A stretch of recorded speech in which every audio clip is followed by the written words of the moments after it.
Hello बच्चों। तो JEE mains के इम्पॉर्टेंट चैप्टर्स की सीरीज़ में सबसे पहले मैं स्टार्ट कर रहा हूँ यहाँ पर salt analysis.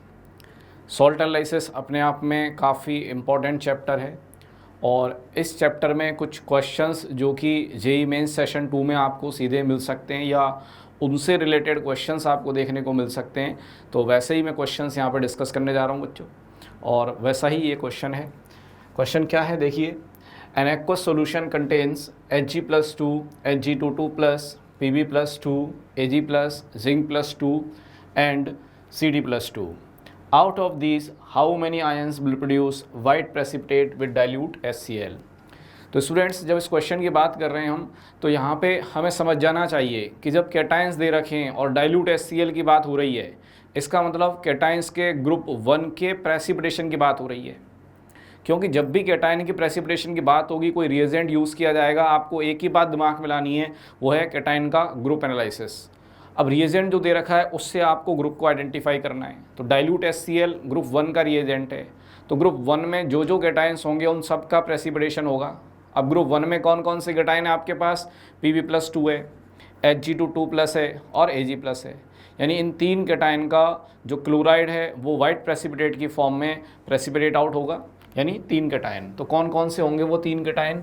Hg22+, Pb+2 and Ag+। ये तीनों ही कैटायंस आपके प्रेसिपिटेट देंगे।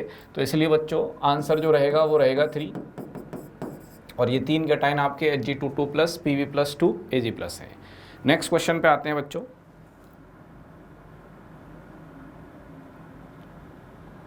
अगला क्वेश्चन है, a metal nitrate reacts with KI solution to give yellow precipitate which on addition of excess of more concentrated solution 6 m of KI dissolves forming a solution the cation of metal nitrate is। तो बच्चों उस metal cation की reaction आपने सबसे पहले KI के साथ की, आपको मिला yellow precipitate. Excess of KI add करने पर वो डिज़ोल्व हो गया, तो आपको आइडेंटिफाई करना है यहाँ पर कि भाई ये कौन सा कैटायन हो सकता है। तो बच्चों अगर Hg22+ लिया होता, इसके साथ अगर मैंने KI की रिएक्शन की होती, तो KI की रिएक्शन के साथ में मुझे यहाँ पे मिलता Hg2I2, और इसका कलर क्या है बच्चों? इसका कलर होता है ग्रीन कलर। इसका मतलब ये तो नहीं हो सकता क्योंकि शुरुआत में हमको मिल रहा है येलो प्रेसिपिटेट। अब Ag+ के बाद आती है, Ag+ में अगर आपने KI ऐड किया है तो आपको मिलता है AgI, और इसका कलर क्या है बच्चों? इसका कलर भी येलो है। Pb+2 इसके साथ KI, ये आपको देगा Pbi2, और Pbi2 का कलर होता है बच्चों येलो, यानी हमारे पास येलो कलर वाले आयोडाइड हैं दो। देखेंगे कौन सा हो सकता है इसमें भी। Copper+2 की बात करें तो इसके साथ में आपने KI अगर ऐड कर दिया तो आपको मिलेगा Cu2I2। बच्चों यहाँ ध्यान रखना, रेडॉक्स रिएक्शन होती है, Copper+2 से +1 में आ जाता है। इंपॉर्टेंट रिएक्शन है, जेई मेंस में एडवांस में बहुत बार आ चुकी है। Copper+2 की तीन कैटायनों के साथ रिएक्शन दिमाग में रखनी है आपको। Copper+2 की तीन एनायनों के साथ कौन कौन सा? एक तो HCN-, दूसरा CN- और तीसरा I-। तीनों के साथ एक पैटर्न की रिएक्शन है। आपको Copper+1 के कंपाउंड मिल जाएंगे और वाइट प्रेसिपिटेट की फॉर्म में मिलेंगे, यानी CuHCN white PPT, CuCN white PPT, Cu2I2 white PPT। तो यहाँ पर Cu2I2 आपको मिलेगा जिसका कलर क्या है बच्चों? White colour. यानी कि मेरे पास में आंसर या तो सेकंड हो सकता है या थर्ड हो सकता है। अब हमको एक और सेकंड इन्फॉर्मेशन दे रखी है कि एक्सेस ऑफ KI अगर ऐड कर दें, यानी 6 मोलर कंसंट्रेशन की जब हम बात कर रहे हैं, तो उस कंसंट्रेशन पर इन दोनों में से डिज़ोल्व कौन होगा? तो बच्चों AgI फर्दर डिज़ोल्व नहीं होता कि एक्सेस KI ऐड करने पर, लेकिन Pbi2 access of KI add करने पर फर्दर डिज़ोल्व हो जाता है। तो यहाँ इस केस में जब आप एक्सेस ऑफ KI ऐड करेंगे तो आपको मिलेगा क्या? K2PbI4। ये वाटर सोल्यूबल कॉम्प्लेक्स, ये फर्दर KI के साथ रिएक्शन नहीं देगा। तो इसलिए बच्चों इस क्वेश्चन का जो आंसर है वो हो जाएगा क्या? Pb+2, यानी ऑप्शन 3। आते हैं अगले क्वेश्चन पर। नेक्स्ट क्वेश्चन है, लिस्ट 1 और लिस्ट 2 को आपको मैच करना है। लिस्ट 1 में कुछ कैटायन दे रखे हैं, लिस्ट 2 में आपको कुछ प्रॉपर्टीज़ दे रखी है, प्रोडक्ट दे रखे हैं बेसिकली। तो देखिए आयरन +3 की बात है, कॉपर +2 की बात है, आयरन +2, जिंक +2। सबसे पहला इन्फॉर्मेशन है यहाँ पर chocolate brown precipitate with potassium ferrocyanide K4FeCN6। बच्चों दिमाग में रखें, जब भी K4FeCN6 के साथ चॉकलेट ब्राउन प्रेसिपिटेट की बात आएगी, ये कॉपर का कंपाउंड होगा। कौन सा? तो यहाँ पे आपको कुछ नहीं करना। कॉपर के केस में ये जो पोटेशियम है इसको जस्ट बैलेंस कर देना है, यानी कि कॉपर के केस में जो रिएक्शन होगी इसमें आपको क्या मिलेगा, Cu2FeCN6। क्या है कलर इसका? Chocolate brown precipitate. तो चॉकलेट ब्राउन प्रेसिपिटेट कॉपर +2 की पोटेशियम फेरोसाइनाइड के साथ रिएक्शन करने पे आपको मिलेगा। यानी कि ये जो फर्स्ट इन्फॉर्मेशन है ये वैलिड किसके लिए? वी के लिए है।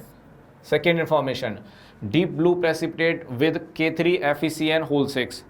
बच्चों आयरन की जब रिएक्शन की जाती है, वहाँ दो इंपॉर्टेंट कंपाउंड का फॉर्मेशन होता है। कौन कौन से? तो 23 और 32। आप कहेंगे ये कौन सा नॉमिनेशन है यहाँ पर? 22 का क्या मतलब, 23 का क्या मतलब, 32 का क्या मतलब?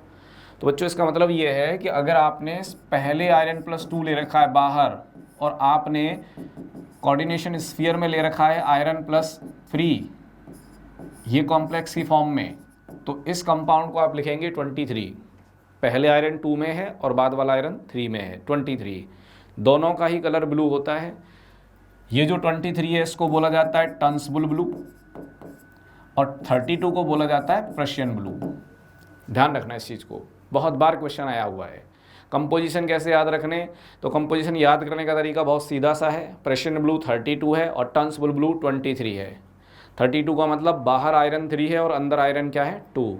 तो मैं आपको इसको एक बार सॉल्व करके बता देता हूँ कि 32 का क्या मतलब होगा। 32 का मतलब होगा बाहर वाला आयरन 3 है और अंदर वाला आयरन 2 है। साइनाइड होंगे 6, कोऑर्डिनेशन नंबर 6, और अंदर अगर ये 2 है तो इसका नेट चार्ज होगा -4।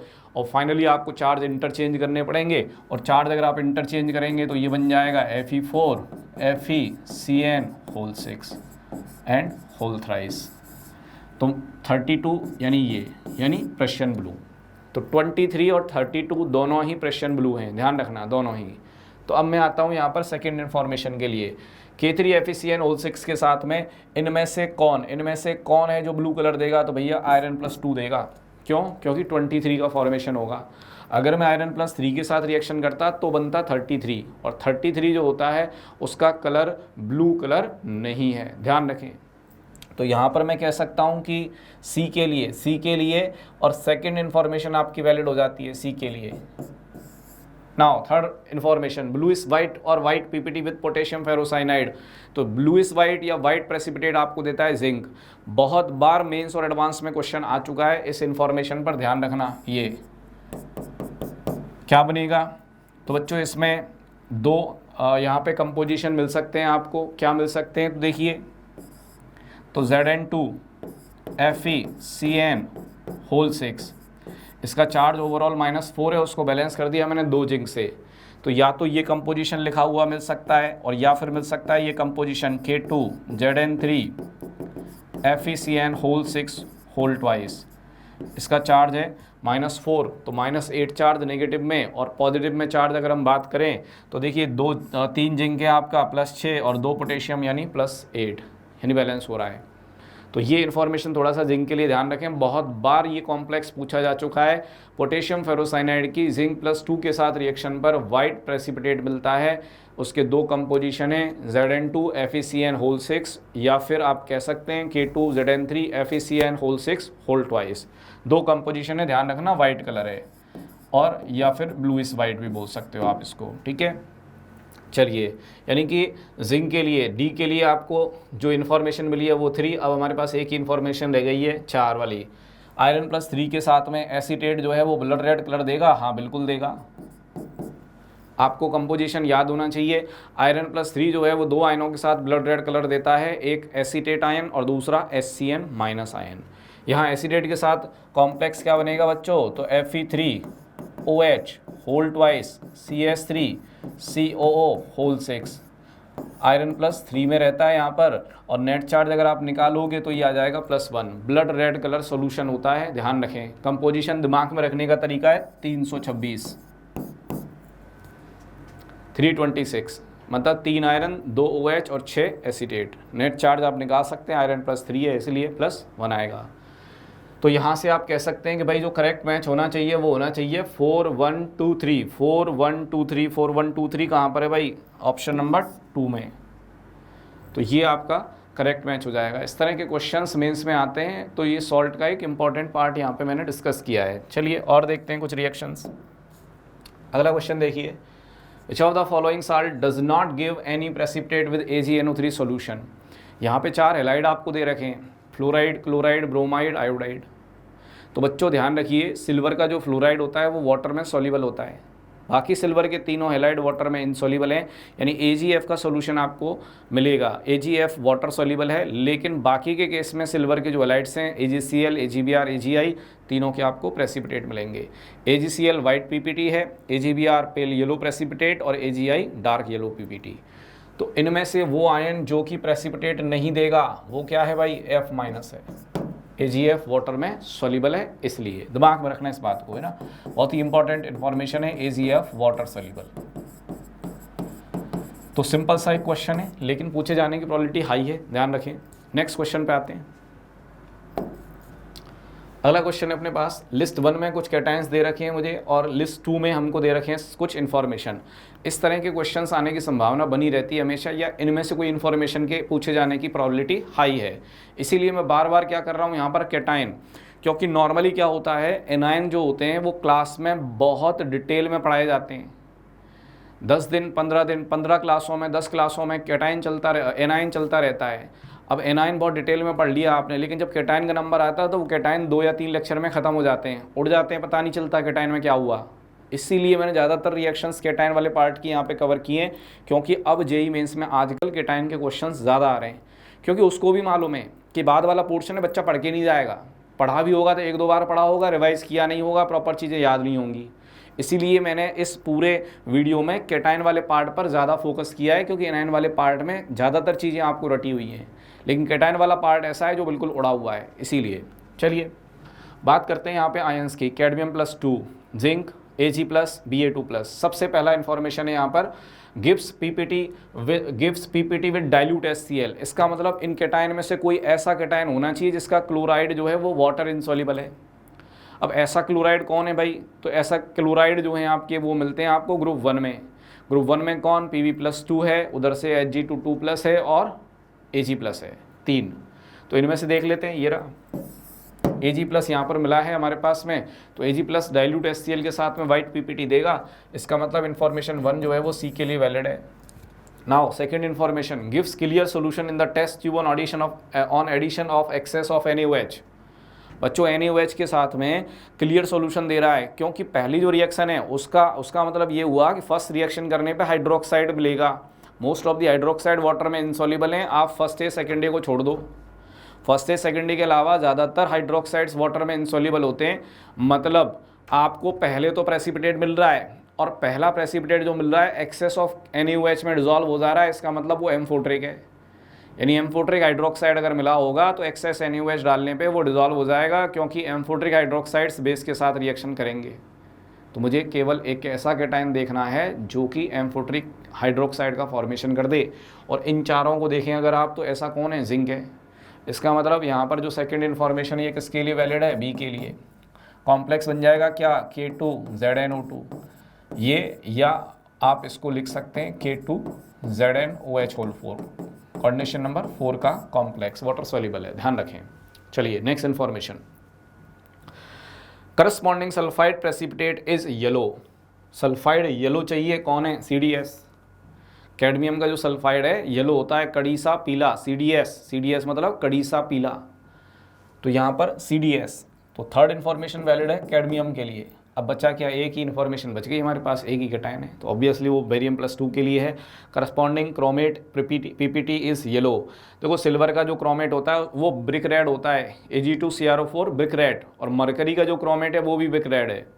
तो मरकरी और सिल्वर दोनों के क्रोमेट्स जो हैं वो ब्रिक रेड होते हैं, बाकी क्रोमेट्स जो इनसॉल्युबल हैं वो सब क्या हैं? येलो कलर, दिमाग में रखना।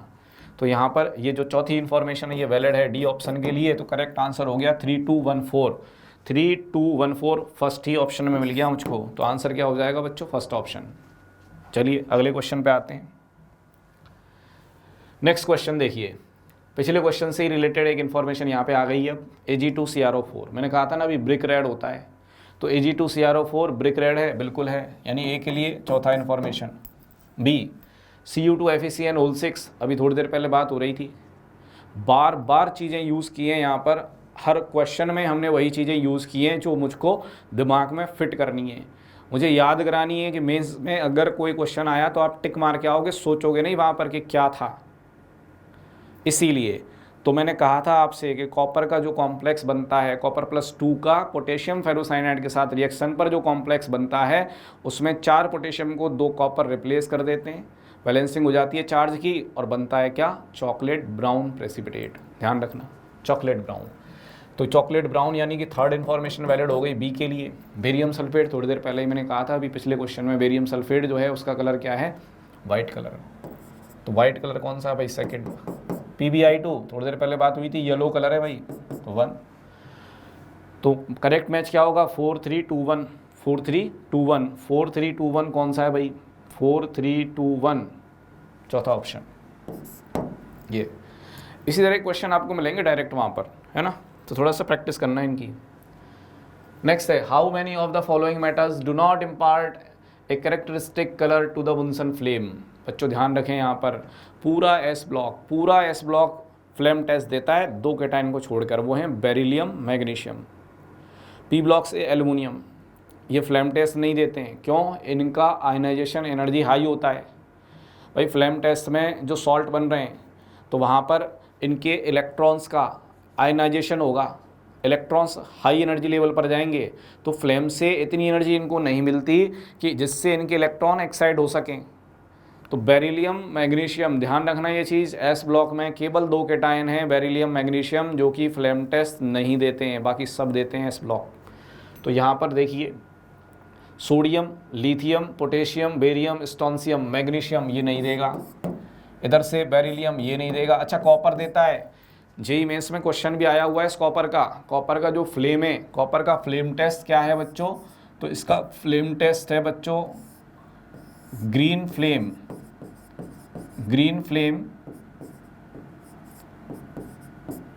With blue centre, green flame with blue centre. तो ध्यान रखना इस चीज़ का, कॉपर का फ्लेम टेस्ट पूछा गया है जेईई मेंस एंड एडवांस में। बाकी के फ्लेम टेस्ट तो आपको याद होंगे, sodium golden yellow, lithium crimson red, potassium violet, barium apple green, strontium dark red, rubidium red violet, caesium blue colour, calcium brick red. याद रखने फ्लेम टेस्ट, ध्यान रखना, किस्मत अच्छी हुई तो किसी के पेपर में फ्लेम टेस्ट से क्वेश्चन मिल जाएगा, तो याद रखने ये, है ना, इसीलिए मैंने सबको बताया है वापस रिमाइंड करने के लिए। आते हैं नेक्स्ट क्वेश्चन पर। अगला क्वेश्चन देखिए, फिर से एक बढ़िया क्वेश्चन, एनाइन मैंने इस बार कवर कर लिया इस क्वेश्चन में। देखिए क्या, NO2 माइनस, इस NO2 माइनस की बात हो रही है यहाँ पर। बच्चों एक बात हमेशा दिमाग में रखना, अगर कहीं भी इनऑर्गेनिक केमिस्ट्री में 2 रिएजेंट का कॉम्बिनेशन एक साथ मिल जाता है, कौन से 2, FeSO4 एंड H2SO4, अगर ये डाइल्यूट H2SO4 है तो इसका मतलब सीधा सा है ये ब्राउनिंग टेस्ट होगा NO2 माइनस का। अगर कॉन्सेंट्रेट H2SO4 है अलॉन्ग विद FeSO4, समझ जाना ये नाइट्रेट का ब्राउनिंग टेस्ट है। बहुत बार रिएक्शन आई है यहाँ पर, बहुत बार FeSO4 और H2SO4 का कॉम्बिनेशन दिया जाता है, बच्चा घूमता रहता है कौन सी रिएक्शन है, क्या होगा, क्या बनेगा। ब्राउनिंग टेस्ट है, दिमाग में रखना, जहाँ FeSO4 H2SO4 दोनों एक साथ मिल जाते हैं, दोनों। तो यहाँ पर FeSO4 कॉन्सेंट्रेट H2SO4 दे रखा है, मतलब ब्राउनिंग टेस्ट होगा, और किसका होगा, नाइट्रेट का होगा। नाइट्रेट कहाँ पर है, ये रहा। तो डी का ऑप्शन कौन है, 3, डी का ऑप्शन 3। अगला आते हैं हम, BaCl2 सल्फेट के लिए सीधा सीधा दिख रहा है, सल्फेट जो आयन होता है उसके लिए बेरियम क्लोराइड आप ऐड करते हैं, BaSO4 का वाइट प्रेसिपिटेट मिलता है, डाइल्यूट HCl में इनसॉल्युबल होता है। ध्यान रखना HNO3 में भी इनसॉल्युबल है। तो यहाँ पर ये जो 4th इन्फॉर्मेशन है ये किसके लिए वैलिड है, सल्फेट के लिए, BaSO4 का वाइट PPT मिल जाएगा आपको। इसलिए आते हैं Cl- पर। Cl- की बात करें तो MnO2 और कॉन्सेंट्रेट H2SO4 का कॉम्बिनेशन। भाई कॉन्सेंट्रेट H2SO4 अपने आप में इतना अच्छा ऑक्सीडाइजिंग एजेंट नहीं है कि वो Cl- को क्लोरीन में ऑक्सीडाइज कर सके।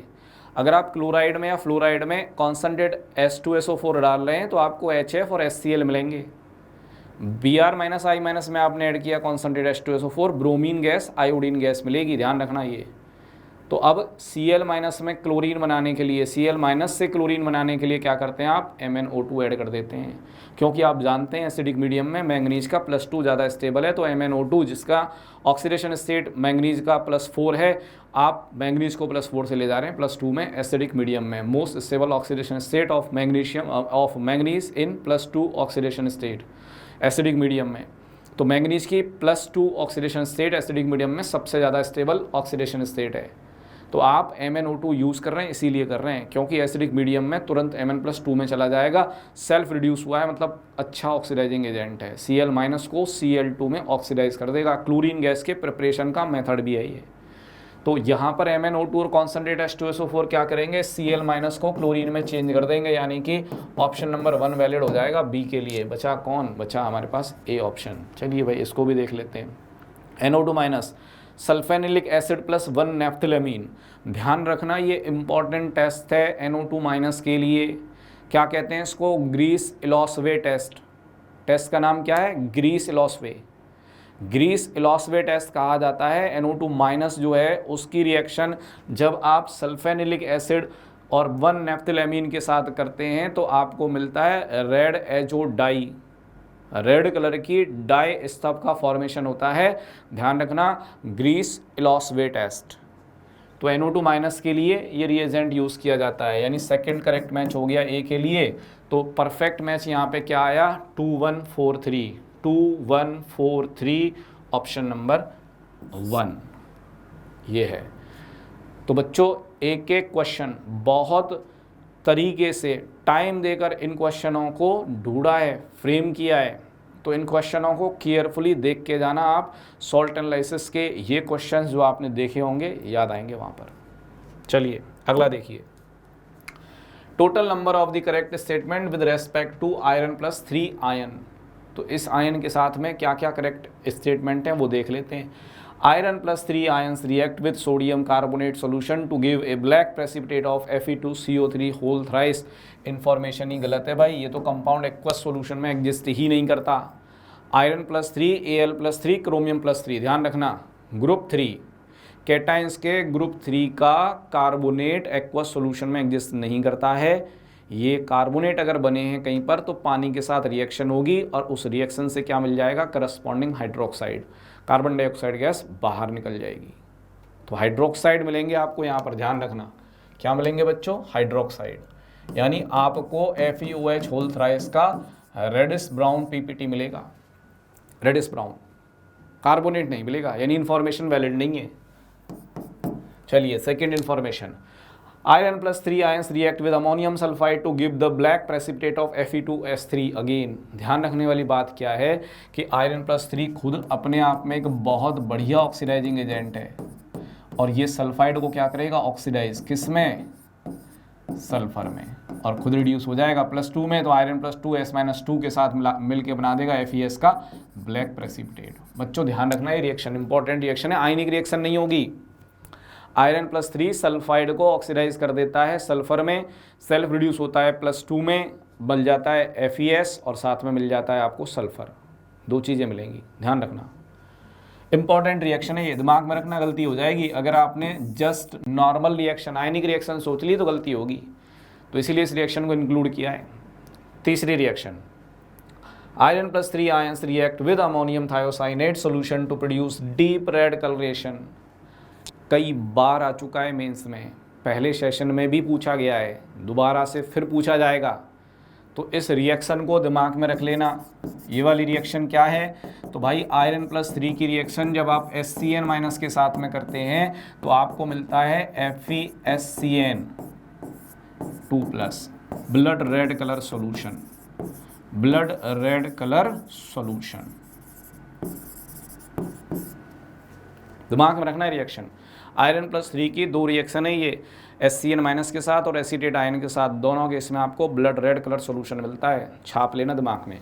अगला रिएक्शन देखिए, अगला क्या है, statement 1, magnesium +2 does not gate precipitated out in group 5 with ammonium chloride and ammonium carbonate.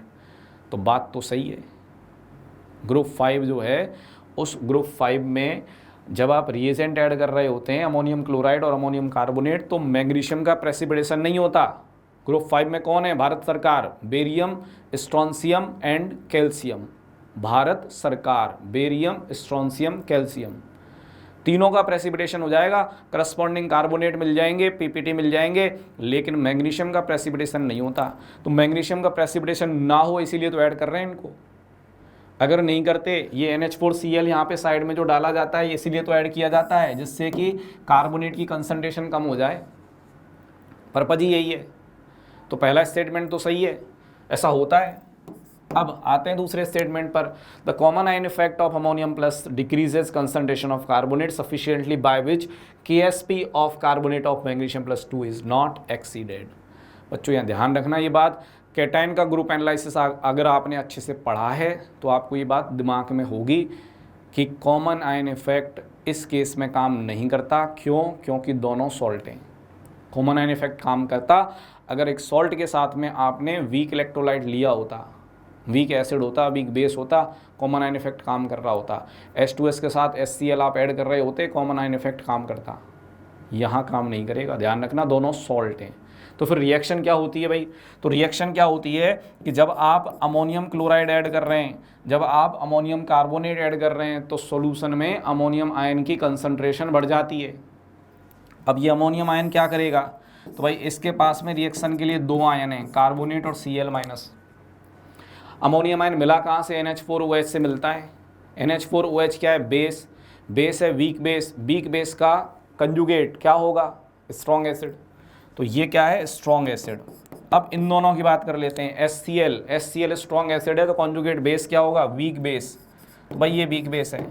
Carbonate की बात कर लें, कार्बोनिक एसिड वीक एसिड है, उसका कॉन्जुगेट बेस क्या होगा? Strong base. तो भाई सीधी बात है, यहाँ पर बड़े लोग साथ में बैठेंगे तो स्ट्रॉन्ग एसिड स्ट्रॉन्ग बेस दोनों के दोनों ये रिएक्ट करेंगे। तो अब यहाँ रिएक्शन क्या होगी? तो भाई जब एसिड बेस रिएक्शन की बात आ रही है तो इस अमोनियम आयन का जो H+ है ये कार्बोनेट के साथ रिएक्शन करेगा। कार्बोनेट, क्योंकि ये तो बेस है ना, तो बेस क्या चाहता है? एसिड चाहता है। एसिड मतलब H+। तो यहाँ से एक H+ इस कार्बोनेट के साथ आके इसको किस में चेंज कर देगा? बाई कार्बोनेट में चेंज कर देगा। यानी कि इस रिएक्शन की वजह से कुछ कार्बोनेट बाई कार्बोनेट में चेंज हो जाता है, कार्बोनेट की कंसंट्रेशन कम हो जाती है, और कार्बोनेट की ये कंसंट्रेशन इतनी सफिशिएंट होती है कि आप ग्रुप 5 के कैटायंस का प्रेसिपिटेशन तो कर सकते हैं, लेकिन ग्रुप 6 से मैग्नीशियम के कार्बोनेट का प्रेसिपिटेशन नहीं कर सकते। तो ये बात ध्यान रखना, ये कंसेप्ट बहुत ज़रूरी है। जी पूछ चुका है, एक बार क्वेश्चन आ चुका है कि अगर मान लीजिए NH4Cl अमोनियम कार्बोनेट की जगह पर सोडियम कार्बोनेट डाल दिया जाए तो क्या होगा? तो भाई सीधी बात है, कार्बोनेट इतना ज़्यादा मिलेगा कि ग्रुप 6 से मैग्नीशियम कार्बोनेट के प्रेसिपिटेट मिलने लगेंगे आपको, इसलिए सोडियम कार्बोनेट ऐड नहीं करते। ध्यान रखें इस बात को, इंपॉर्टेंट कंसेप्ट है। यानी कि स्टेटमेंट 1 तो सही है लेकिन स्टेटमेंट 2 गलत है, कॉमन आयन इफेक्ट जैसी बात नहीं होती। चलिए, तो यहाँ पर ये स्टेटमेंट देखिए कौन सा है। Statement 1 is true but statement 2 is false. It is given in option number 4। तो ऑप्शन नंबर 4 हमारा करेक्ट आंसर हो जाएगा भाई। आंसर क्या होगा? Option number 4। बाद में आपको एक PDF दिया जाएगा, ध्यान रखें, है ना। ये क्वेश्चंस जो हैं इनके PDF, इनके अलावा और भी कुछ सेलेक्टेड क्वेश्चंस हैं सॉल्ट एनालिसिस के, स्पेशली बनाए गए हैं आप लोगों के लिए JEE मेन सेशन 2 को दिमाग में रखते हुए, तो उनके भी PDF आपको मिलेंगे। वो क्वेश्चंस देख के ज़रूर जाना, पूरे चैप्टर को इंक्लूड करने की कोशिश की हमने उन क्वेश्चंस में, तो थोड़ा सा देख लेना केयरफुली। नेक्स्ट देखिए अगला, among PBS, CUS, HGS, MNS, Ag2S, NIS, COS, Bi2S, 3SNS2, the total number of black colored sulfides is। JEE advance का क्वेश्चन एज इट इज़ मैंने यूज़ किया है मेंस के लिए। रीज़न कि यहाँ से भी क्वेश्चन इसी टाइप के आते हैं मेंस में, सीधे कलर पूछता है कि इनमें येलो कलर कौन है, वाइट कलर कौन है, ब्लैक कलर कौन है, और सल्फाइड के कलर आपको याद होने जरूरी है, ध्यान रखना इस बात को। ज़्यादातर सल्फाइड्स क्या हैं? Black colour. सल्फाइड्स सॉल्यूबल कौन कौन से हैं? तो भाई फर्स्ट ए, सेकंड ए और अमोनियम, इन तीन आयनों के, first A, second A and ammonium, इन आयनों के सल्फाइड्स वाटर में सॉल्युबल होते हैं। Rest metal sulphides are water insoluble. पहली इंफॉर्मेशन। दूसरी information, most of the insoluble sulphides are black in colour, most of the insoluble. तो जब सल्फाइड की बात आएगी आपके दिमाग में आएगा ब्लैक कलर। अब जो ब्लैक नहीं है वो याद कर लेने हैं, कौन कौन से हैं भाई? ZnS, जन्म से सफेद, जन्म से सफेद, ये CDS, कड़ी सा पीला, कड़ी सा पीला, ध्यान रखें। MNS, मनीष ही पिंकू है, एक आदमी के दो नाम तो हो सकते हैं भैया, मनीष ही पिंकू है, मनीषा ही पिंकी है, कुछ भी सोच सकते हैं। इसके बाद फिर नंबर आता है भाई कौन? AS2S3, AS2S5, इन दोनों का कलर क्या है? Yellow colour. याद कैसे करना है भाई? असली सोना येलो होता है, असली सोना येलो।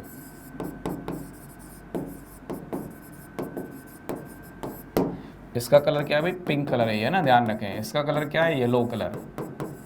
और ZnS क्या है? White colour. जिंक के मोस्ट ऑफ द कंपाउंड का कलर वाइट ही होता है ना, जिंक के मोस्ट ऑफ द कंपाउंड, क्योंकि Zn+2 है, D10 configuration, DD transition possible होता नहीं है।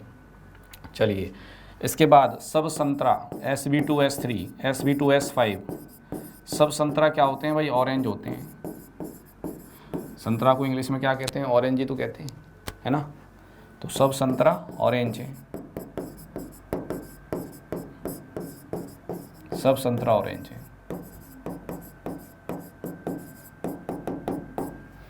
सब संतरा ऑरेंज होते हैं, दिमाग में रखना। ये सल्फाइड को याद करने के तरीके हैं, ये याद करने पड़ेंगे। एडवांस के क्वेश्चन, मेंस के क्वेश्चन आ चुके हैं सल्फाइड के कलर के ऊपर।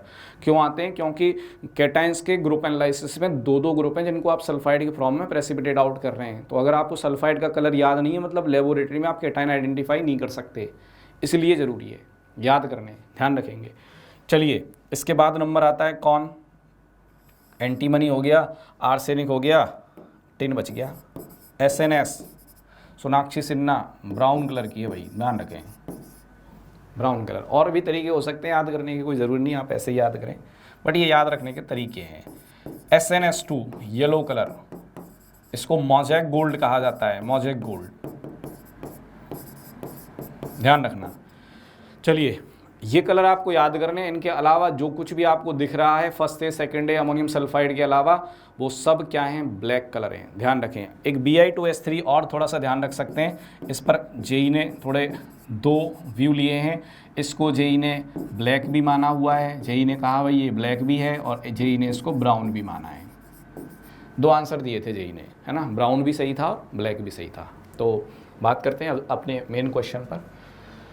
ब्लैक चाहिए थे हमको भाई, ब्लैक कौन कौन है? तो PBS ब्लैक है, CUS ब्लैक है, HGS ब्लैक है, ये तो पिंक कलर है।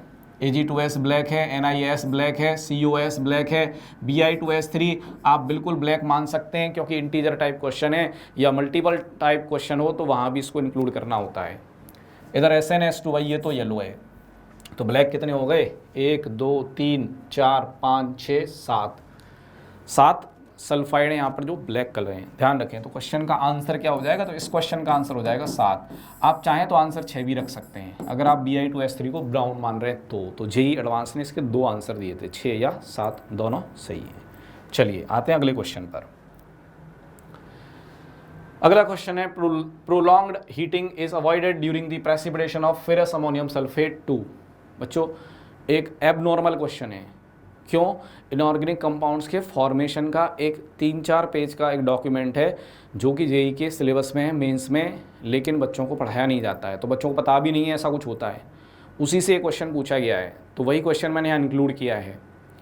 हालांकि नहीं भी पता हो तो भी थोड़ा सा कॉमन सेंस लगाया जा सकता है। प्रोलॉन्ग्ड हीटिंग, लंबे समय के लिए फेरस सल्फेट की हीटिंग जो है उसको अवॉइड किया जाता है। ये कह रहा है कि फेरस अमोनियम सल्फेट जब आप बना रहे हैं तो फेरस अमोनियम सल्फेट बनाते समय आपको फेरस सल्फेट तो यूज़ करना ही है, लेकिन लंबे समय तक हीटिंग को अवॉइड करना है। मतलब आपको बहुत ज़्यादा लॉन्ग ड्यूरेशन तक ये हीटिंग नहीं करना होता। क्यों?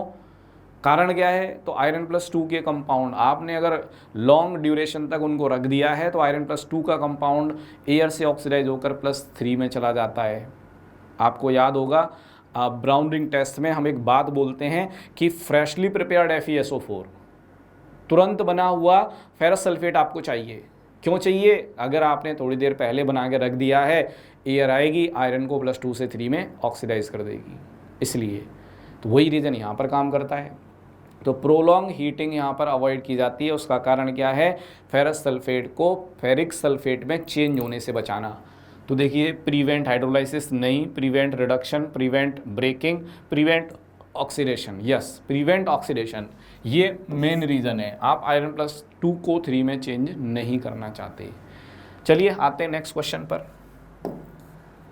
नेक्स्ट है, यहाँ पे आपको लेड +2, कॉपर +2 दिया है, एल्युमिनियम आयरन दिया है, कोबाल्ट निकल दिया है, बेरियम कैल्शियम दिया है और ग्रुप रिएक्शन दे रखी है। आपको आइडेंटिफाई करना है भाई कौन से कैटायन के लिए कौन सी ग्रुप रिएक्शन अप्रोप्रिएट रहेगी। चलिए देख लेते हैं। भाई लेड और कॉपर की बात हो रही है, दोनों ये कहाँ से बिलोंग करते हैं? ये दोनों आपके ग्रुप 2 से बिलोंग करते हैं, ग्रुप 2 से। और ग्रुप 2 में रिएजेंट क्या है? H2S gas in presence of dilute HCl। वही तो है। कहाँ है? पहले वाले में। ये तो P के लिए 1 करेक्ट मैच है, जैसा दिया है वैसा सही है। यहाँ पर देखिए, आयरन +3 और Al+3, अलादीन फिर से करोड़पति, Al+3, Fe+3, Cr+3, अलादीन फिर से करोड़पति। ग्रुप 3 के 3 कैटायन होते हैं ये। और रिएजेंट क्या है उसमें? तो रिएजेंट साहब आप यूज़ करते हैं ammonium carbonate, ammonium hydroxide use करते हैं आप। अमोनियम हाइड्रोक्साइड के साथ में NH4Cl ऐड किया जाता है। अमोनियम कार्बोनेट ग्रुप 5 के लिए यूज़ किया जाता है, ध्यान रखें, है ना। तो यहाँ पर ammonium carbonate in presence of NH4OH ये यूज़ किया जाता है ग्रुप 5 के लिए, जिसमें 3 कैटायन हैं, भारत सरकार, बेरियम, स्ट्रोंशियम और कैल्शियम। तो ये तो ग्रुप 5 के लिए है। ग्रुप 5 मतलब कौन? ये S वाला। तो इसके लिए तो हो जाएगा correct match 2। 3 NH4OH in presence of NH4Cl, तो ये 3 वाला करेक्ट मैच हो जाएगा किसके लिए? Q के लिए, है ना, क्योंकि ये ग्रुप 3 के कैटायन्स हैं और ग्रुप 3 का रिएजेंट ये है, ग्रुप 5 का रिएजेंट ये है, ग्रुप 1 का रिएजेंट ये है। बचा ये H2S in presence of NH4OH, ये कौन से ग्रुप का है भाई? ये ग्रुप 4 का है। और ग्रुप 4 में कौन है? 4 कैटायन, मंजन, कोनी, मैग्नीज, जिंक, कोबाल्ट एंड निकल, 4। चलिए कौन सा? देखिए ये रहा R। तो इसके लिए हो जाएगा करेक्ट 4। तो करेक्ट मैच क्या मिला? 2 3 4 2 ना गलत हो गया, नहीं ये 2 थोड़ी है यहाँ पर, ये तो ग्रुप 2 था। चलिए ये 1 है। तो करेक्ट मैच क्या होगा? 1 3 4 2 1 3 4 2 1 3 4 2 कहाँ पर है? 1 3 4 2 1 3 4 2, ऑप्शन नंबर 4 ये हमारा करेक्ट आंसर रहेगा बच्चों, ऑप्शन नंबर 4। चलिए अगला क्वेश्चन देखते हैं।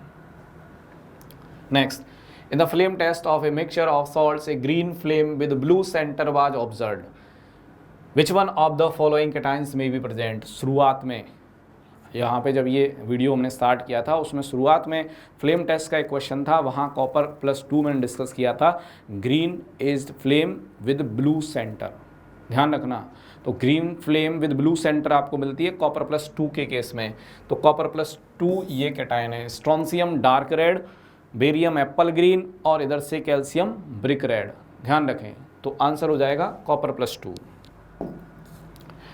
The pair of ions where both the ions are precipitated upon passing H2S gas in presence of dilute HCl, again group 2 का कैटायन, ग्रुप 2 का कैटायन होना चाहिए, क्योंकि जो रिएजेंट आपको दिया है H2S in presence of dilute HCl, ये रिएजेंट कहाँ से बिलोंग करता है? ग्रुप 2 का ग्रुप रिएजेंट है, ये ग्रुप 2 से बिलोंग करता है ग्रुप रिएजेंट।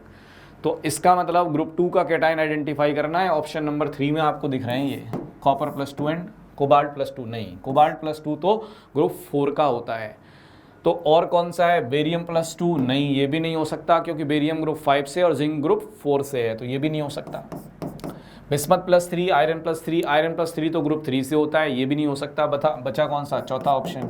तो भाई मरकरी और बिस्मथ, मरकरी और बिस्मथ ये दोनों ग्रुप 2 से बिलोंग करते हैं। इनका प्रेसिपिटेशन होगा जब आप H2S गैस को डाइल्यूट HCl की प्रेजेंस में ऐड करेंगे। तो आंसर हो जाएगा ऑप्शन नंबर 4। ठीक है, चलिए। तो बच्चों फिलहाल इतने क्वेश्चंस हैं अपने पास में। और ज़्यादा क्वेश्चंस की प्रैक्टिस के लिए PDF इसी वीडियो में डिस्क्रिप्शन में आपको मिल जाएगा। वहाँ एक लिंक दे रखी है, उस पर क्लिक करेंगे आप, आपको PDF अवेलेबल होगा। उसमें with solutions with answer questions दिए हुए हैं, उनको आप देखिए, प्रैक्टिस करिए। ऐसे और भी वीडियो आपको मिलेंगे जिनमें आपको उस पर्टिकुलर चैप्टर के सिलेक्टेड इंपॉर्टेंट क्वेश्चंस मिल जाएंगे PDF की फॉर्म में, प्लस वीडियो में कुछ selected questions as a solution आपको मिल जाएंगे। तो बच्चों इन वीडियो को ज़रूर देखें, JEE मेंस से पहले आपको बहुत हेल्प मिलने वाली है। स्पेशली उस केस में ये वीडियो बहुत ज़्यादा इंपॉर्टेंट हो जाते हैं अगर आपने उस चैप्टर को डर के कारण से छोड़ दिया है। अगर उस चैप्टर में आप कॉन्फिडेंट नहीं हैं तो इन वीडियो को ज़रूर देखें। Thank you.